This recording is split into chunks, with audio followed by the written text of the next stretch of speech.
Magiging maulan po ngayong araw ng Huwebes sa ilang bahagi ng Bicol Region dahil pa rin po yan sa shear line. Ayon sa pag-asa, asahan na po ang malalakas na ulan sa Camarines Sur, Catanduanes, Sorsogon, pati na rin po sa Albay kung saan nag-aalboroto ang Bulkang Mayon.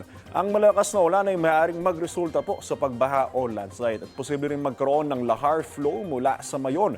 Pinag-iingat ang mga nakatira malapit sa ilog kung saan maaaring rumagasa ang lahar. At base rin po sa rainfall forecast ng Metro Weather, uulanin ngayong umaga ang Bicol. May ulan din po sa mga susunod na oras sa ilang bahagi ng Northern Luzon pati na rin po sa Mimaropa. Mas mataas naman ng tsansa na magkaroon ng maayos sa panahon ng mga taga Visayas at Mindanao. Paalala po, stay safe and stay updated. Ako po si Anjo Pertiera.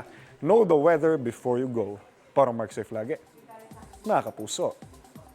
Kapuso, huwag magpapahuli sa latest news and updates. Mag-iuna ka sa balita at mag-subscribe sa YouTube channel ng GMA Integrated News.